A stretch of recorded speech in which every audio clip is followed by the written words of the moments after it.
बच्चों, अर्जी नवेसी भी पैगाम पहुंचाने का एक जरिया है।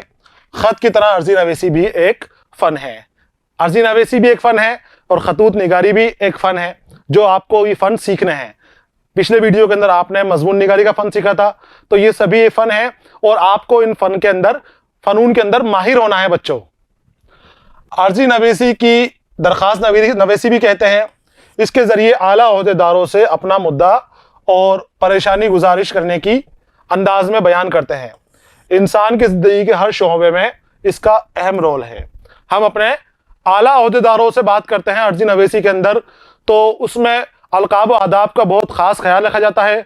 मुख्तसर करके लिखा जाता है। कम अल्फाज के अंदर वजन पैदा करते हुए, जोर पैदा करते हुए अपनी बात को रखा जाता है। बहुत कम अंदाज के अंदर इसके अंदर बोला जाता है। यह सरकारी, तिजारती, गैर सरकारी, जाती इदारे से सब काम आती है। अलग अलग जगह दरख्वास्त या अर्जी को नौयत अलग अलग होती है।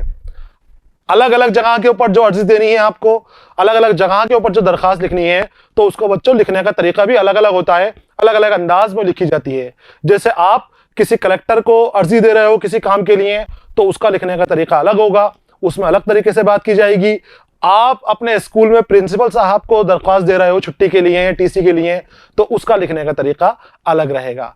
तो मुख्तलिफ अर्जियों के लिए, मुख्तलिफ जगह पर देने के लिए, दरख्वास्तों के लिए उनका लिखने का तरीका भी मुख्तलिफ होगा। नफ्स मजमून जुदा होता है और दरख्वास्त लिखने के तरीके में भी फर्क होता है। मैंने आपको बताया ना, अलग अलग जगह देने के लिए जो दरख्वास्त लिखी जाएगी वो अलग अलग तरह की होगी। दरख्वास्त अनफरादी और इज्तिमाई दोनों तरह की हो सकती है।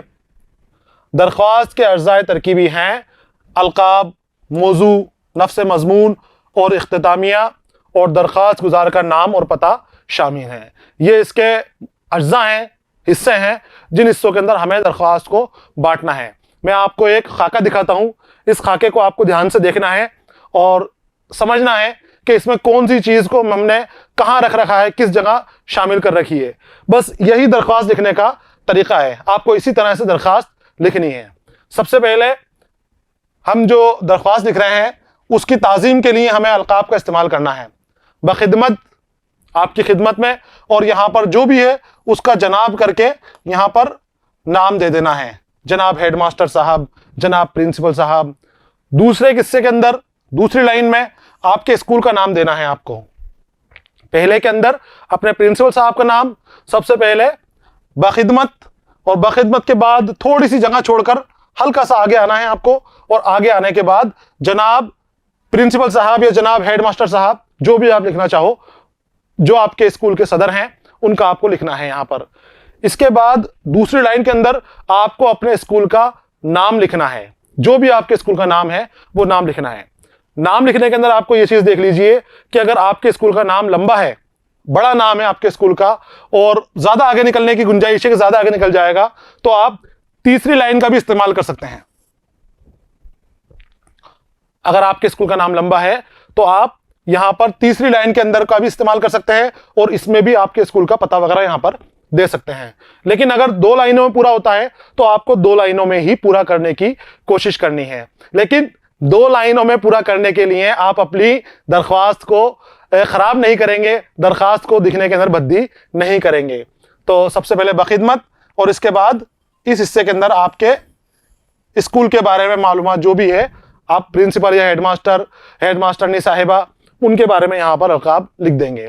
इसके बाद मौजू आएगा।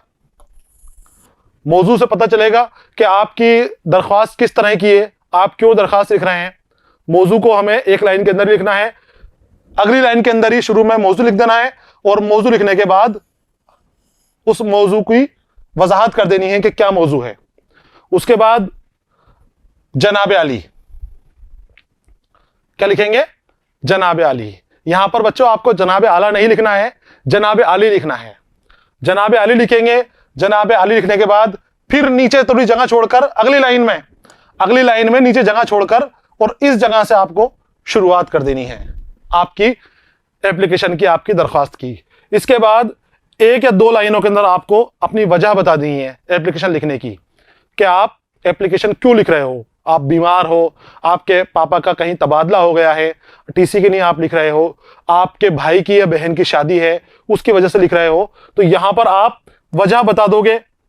2 या 3 लाइनों के अंदर आपको खत्म करना है, और फिर उसके बाद उस लाइन को जहां पर खत्म हो रहा है वहां खत्म करने के बाद अगली लाइन के अंदर आपको दरख्वास्त लिखने की वजह बतानी है कि अब आप प्रिंसिपल साहब को खत लिख रहे हैं, प्रिंसिपल साहब को अर्जी लिख रहे हैं, तो प्रिंसिपल साहब से आप चाहते क्या हैं वो आपको एक नई लाइन में लिखना है। यहां पर इस तरीके से कि आप प्रिंसिपल साहब से छुट्टी चाहते हैं 2 दिन की, आप प्रिंसिपल साहब से लाइब्रेरी से किताबें निकलवाना चाहते हैं, आप प्रिंसिपल साहब से टीसी के लिए मुखातिब हैं, टीसी चाहते हैं, आप फीस माफ कराना चाहते हैं, तो जो आपकी वजूहात है प्रिंसिपल साहब से क्या चाहते हैं वो यहां लिखोगे। ऊपर लिखोगे आप खत लिखने की वजह, दरख्वास्त लिखने की वजह, और नीचे वाली लाइन के अंदर उस आप चाहते क्या हो वो बात आपको लिखनी है। और जहां आपकी खत्म हो रही है बात, चाहे यहां खत्म हो जाए, यहां खत्म हो जाए, जहां भी आपकी बात खत्म हो जाए, खत्म होते ही उसी जगह के ऊपर आपको शुक्रिया कर देना है। जहां पर आपकी बात खत्म हो जाए उसी जगह पर शुक्रिया लिख देना है। शुक्रिया लिखने के बाद बाईं तरफ इधर आना, आपको अपने खत के बाईं तरफ आपके बारे में बताना है कि आप कौन हो। आपका फरमाबरदार शागिर्द, आपकी फरमाबरदार शागिर्दा, आपकी फरमाबरदार तालिबा, जो भी है यहां पर लिख दोगे आप। अब यहां पर लिखा है मैंने अलिफ बे जीम। तो बच्चों ये बात आपको खास तौर से ध्यान रखनी है कि जब दरख्वास्त आपके सामने आएगी, जो सवाल आपको दिया जाएगा उस सवाल के अंदर ही आपको आपका नाम दिया जाएगा कि मान लीजिए आप राशिद हैं और अजमेर में रहते हैं, अपने प्रिंसिपल साहब को खत लीजिए, फीस माफ करने का खत लिखिए। आपके स्कूल का नाम भी दिया जाएगा, आपका नाम भी दिया जाएगा, आपके दर्जा भी दिया जाएगा। अब अगर उसमें नहीं दिया जाए तब भी आपको अपना नाम नहीं लिखना है, तब आप XYZ अलिफ बे जीम अबजद कुछ भी आप यहां पर लिख सकते हैं, लेकिन आपको अपना नाम हरगिज नहीं लिखना है। एप्लीकेशन के अंदर ना तो अपना नाम लिखना है और ना ही अपने स्कूल का नाम लिखना है। कुछ भी आप लिख दें, यहां पर आप XYZ भी अगर लिखते हैं तो इससे जो है आपके प्रिंसिपल साहब को पता चल जाएगा, जो आपकी कॉपी चेक करने वाले हैं उसको पता चल जाएगा कि बच्चे को ये इल्म है कि किस जगह पर क्या क्या लिखा जाता है। तो ऊपर आपका फरमाबरदार शागिर्द, नीचे कुछ भी आप लिख दें जिसमें आपका नाम जाहिर ना हो, और तीसरे लाइन के अंदर आपको अपनी क्लास लिखनी है, दर्जा, और इसके ठीक सामने दाईं तरफ आपको तारीख लिख देनी है। तारीख लिखने का तरीका बच्चों, तारीख जो हिंदी तरीका है या इंग्लिश तरीका है उस अंदाज में आपको तारीख नहीं लिखनी है। जैसे मैं बताऊं आपको कि हम तारीख लिख दें 20/11/2021, ये तरीका बच्चों गलत है। उर्दू में इस तरह से तारीख नहीं लिखी जाएगी। तारीख लिखने के लिए आपको क्या करना है, ये तो आप लिख सकते हो और ये भी आप लिख सकते हो, लेकिन आप ये नहीं लिख सकते, ये गलत है। आपको क्या लिखना है, आपको लिखना है नवंबर। आपको महीने का नाम लिखना है। यहां पर कैसे लिखोगे, 20 नवंबर 2021। चाहे आप उर्दू के अंदर लिखो या हिंसों में लिखो, जैसा आप लिखना चाहो वो आप लिख सकते हो। यहां पर आपके ऊपर कोई पाबंदी नहीं है। आप 2021 जैसे लिखते हो ऐसे भी लिख सकते हो, और ऐसे भी आप 2021 लिख सकते हो, 20 ऐसे भी लिख सकते हो। यहां पर कोई पाबंदी नहीं है। पाबंदी कहां है, सिर्फ महीने के नाम के ऊपर। आपको जो महीने का नाम लिखना है वो आपको उर्दू के अंदर लिखना है, और सन आप हिंसों में लिख सकते हो, उर्दू में लिख सकते हो, और जो तारीख है वो भी आप हिंसों में या अपने उर्दू की गिनती के अंदर आप लिख सकते हो। तो इस तरह से आपको अपना खत मुकम्मल कर देना है। खास ख्याल एक बात का रखना है आपको कि जब भी आप खत लिखो उसको एक ही सफ़े के अंदर आपको पूरा करना है, दूसरे सफ़े के ऊपर हरगिज नहीं जाना। यह बात आपको बहुत ख्याल रखना है कि सिर्फ एक ही पेज के ऊपर, हमेशा नए पेज से शुरुआत करनी है आपको। कभी ऐसा नहीं कि आप कुछ काम कर रहे हो, आप दूसरा सवाल लिख रहे हो और उसके बाद आधे पेज तक आपने काम किया, आपका काम मुकम्मल हो गया, सवाल का जवाब लिख दिया, और उसके बाद जो बचा हुआ आधा सफ़ा है वहां से आप काम शुरू कर दो। वहां से काम शुरू नहीं करना है। आप उस सफ़े को हटा दो, आधे पेज को हटा दो, और नया बिल्कुल खाली सफ़ा लेना है, और उस सफ़े के ऊपर आपको एप्लीकेशन लिखनी है, अपनी दरख्वास्त लिखनी है। तो ये तुम्हें खास ख्याल रखना है कि पूरा नया सफ़ा लेना है, और उस एक ही सफ़े के ऊपर आपको एप्लीकेशन लिखनी है। दरख्वास्त यहां से लेकर और यहां तक एक ही सफ़े में ख़त्म करनी है, एक सफ़े से बाहर नहीं जाना।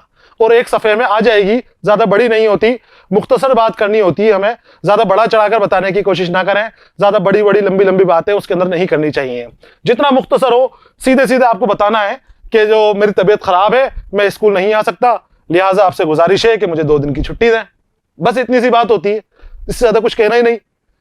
मैं आपकी स्कूल की इस क्लास में पढ़ता हूँ फला फला में, और मेरे वालिद साहब का ट्रांसफ़र इस शहर से दूसरे शहर हो गया है, अब मैं आपके स्कूल में आगे पढ़ाई जारी नहीं रख सकता, तो लिहाजा आपसे गुजारिश है कि मेरी टीसी जारी करें, मुझे टीसी दे दें, और उसके बाद अपने वहां पर ख़त्म कर दो। ज़्यादा लंबी चौड़ी बातें एप्लीकेशन के अंदर, दरखास्त के अंदर नहीं करनी।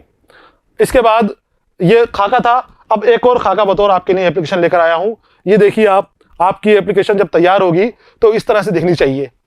इस तरह की जब नजर आएगी एप्लीकेशन, तब आपकी दरख्वास्त के अंदर खूबसूरती पैदा होगी। एक ही पेज के अंदर, एक ही सफ़े के अंदर आपकी एप्लीकेशन पूरी होनी चाहिए, दरख्वास्त पूरी होनी चाहिए। इस कोने से इस कोने के अंदर अपने स्कूल का नाम पहले, दूसरे के अंदर और तीसरे के अंदर, अगर लंबा होता है तो तीसरे के अंदर भी दे सकते हो। उसके बाद मौजू, फिर अलकाब इस्तेमाल करके आप 2 लाइनों के अंदर, 3 लाइनों के अंदर आपकी बात बताओगे, और फिर प्रिंसिपल साहब से क्या चाहते हो उसका इजहार कर दोगे, शुक्रिया करके। बाईं तरफ आपको अपना नाम वगैरह लिख देना है, क्लास लिख देना है। पता दरखास्त करना बच्चों नहीं लिखा जाता है, पता आपको नहीं लिखना, अपना क्लास लिखना है। तो आपका नाम लिखना है, नाम यानी जो नाम दिया गया है आपको सवाल के अंदर, वो नाम लिखना है। वो नाम नहीं है तो उस नाम की जगह पर XYZ वगैरह जो भी आप लिखना चाहें वो लिख दें, जिससे आपको पता चल जाए कि लिखना आता है आपको। और नीचे आप आपका दर्जा लिख दोगे और यहां पर तारीख डाल दोगे। तारीख लिखने का तरीका मैंने आपको बता दिया, इसी तरह से आपको तारीख लिखनी है और अपनी ये एप्लीकेशन दरख्वास्त को पूरी कर दोगे। अब कुछ दरख्वास्त मैं आपके सामने लेकर आया हूं नमूने बतौर, उनको आपको देख लेना है, समझना है। तो पहली दरख्वास्त है, बड़े भाई की शादी में शिरकत करने के लिए छुट्टी की अर्जी। यह आपको ज्यादा बड़ी होने की वजह से 2 जगह पर शिफ्ट की गई है, 2 जगह, 2 स्क्रीन के ऊपर आ रही है, तो आपको एक ही पेज के ऊपर लिखने की कोशिश करनी है, एक ही पेज के ऊपर लिखनी है, एक से ज्यादा पे नहीं ले जानी। तो सबसे पहले बखिदमत, नीचे आके आगे थोड़ी जगह छोड़ के, जनाब प्रिंसिपल साहब, गवर्नमेंट हायर सेकेंडरी स्कूल, मोती कटला बाजार, जयपुर। इस बात तो खास ख्याल रखना है कि अगर मैं इसको यहां लिखता मोती कटला बाजार जयपुर, तो ये यहां तक हो जाता, फिर वो उसमें खूबसूरती नहीं आती हमारी एप्लीकेशन में। तो अगर ज्यादा लंबा होता है तो आप पते को तीसरी लाइन के अंदर ले जाएं, स्कूल के पते को। और अगर आपका स्कूल का नाम छोटा सा ही है, एक ही लाइन के अंदर आ जाएगा, तो आप उसको वहीं के वहीं 2 लाइनों के अंदर ही आप मुकम्मल कर देंगे। उसके बाद आपको मौजू लिखना है। मौजू है, बड़े भाई की शादी में शिरकत करने के लिए 2 रोज की छुट्टी बाबत। बड़े भाई की शादी में शरीक होने के लिए आप 2 दिन की छुट्टी चाहते हैं, इसके लिए आप दरखास्त लिख रहे हैं। तो उसके बाद आप लिखेंगे, जनाब आली, पुरखुलूस गुजारिश है कि मेरे बड़े भाई की शादी 17 फरवरी 2021 को होना करार पाई गई है। शादी में शरीक होने की वजह से मैं स्कूल में हाजिर नहीं हो सकता हूं।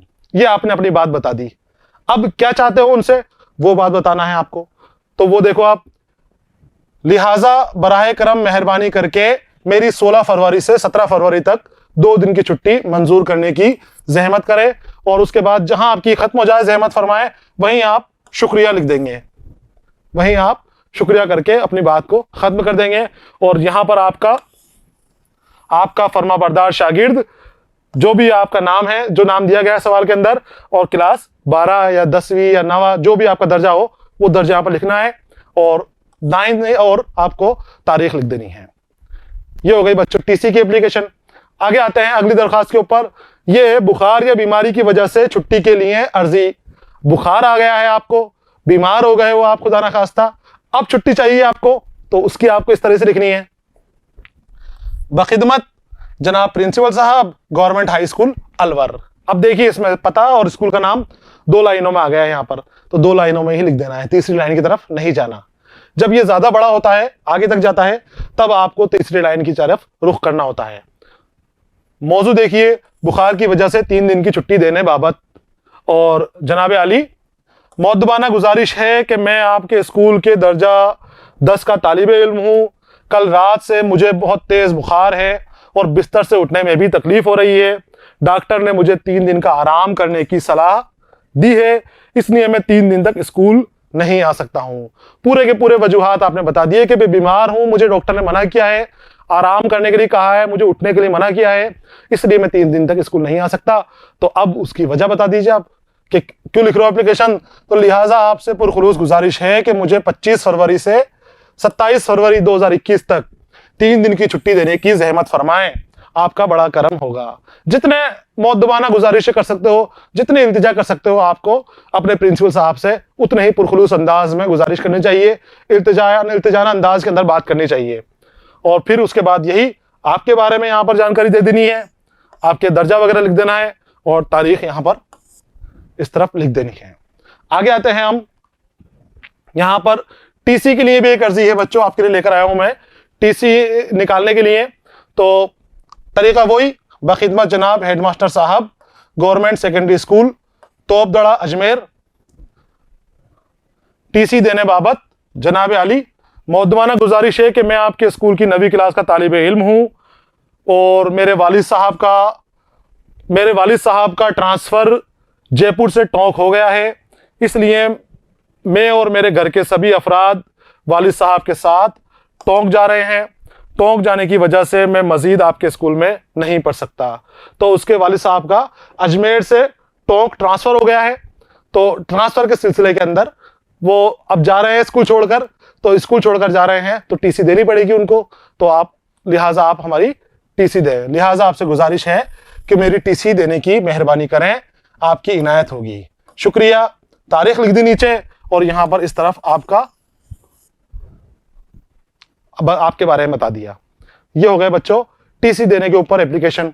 तो जो भी मौजू आपको दिया जाए इम्तिहान के अंदर, उसके ऊपर आप लिखिए। इन जो है एप्लीकेशंस, जो दरख्वास्त आपके सामने लिखी है मैंने, इनको भी आपको ज़हन नशी रखना है। लिखने का तरीका आपको पता होना चाहिए। मौजू जो भी आए, जिस भी टॉपिक के ऊपर आपको दरख्वास्त लिखाई जाए, आप लिख सकते हो, अगर आपको एक बार तरीका पता चल गया कि किस चीज़ को कहाँ पर रखा जाएगा, किस तरह से लिखा जाएगा। तो इसी के साथ बच्चों अर्जी नवीसी वाला हमारा हिस्सा यहाँ पर पूरा हो गया है। अगले कवायद के हिस्से के साथ मैं फिर आपके सामने हाजिर रहूँगा। तब तक के लिए इजाज़त दीजिए। पढ़ते रहिए, खुश रहिए। अलविदा।